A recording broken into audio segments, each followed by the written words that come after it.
Bob, I'm talking to a lot of M&A sources and people in the private equity community who are saying that President Obama's administration has not been a friend to business, and in particular small business. Do you agree?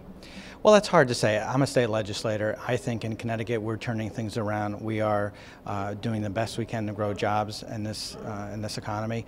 I will say on the national side, it's been very difficult times right now. We are coming through one of the worst recessions since the Great Depression.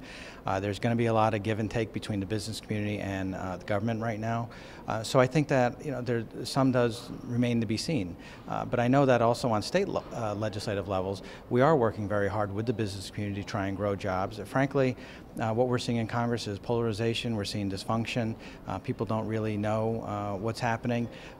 So a lot of that gets pushed down to us on the state legislative level, and that's, I think, where people are going to be focusing on, and that's where we're going to see the greatest job growth is individually, state by state, as we look at regulation, as we look at taxes, as we look at business friendliness, and how we can make sure that we have a good educational system as well.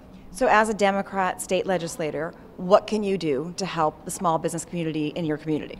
Right, and that's something we've been working on the last few years. We've looked real hard at our regulatory approach, whether it's in banking or private equity and what we can do. We have the Dodd-Frank legislation that provides us with some new tools but takes some tools away from us.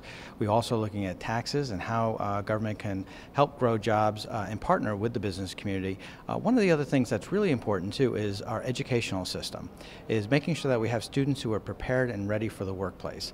And we're also looking at our community colleges and our institutes of higher education. We're saving a lot of money now by reducing duplication.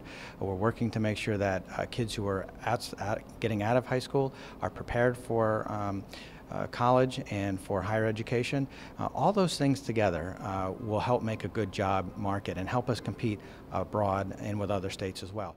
For more on the roundtable and Mitt Romney's ties to private equity, see the October issue of Mergers and Acquisitions. And for daily news, visit themiddlemarket.com.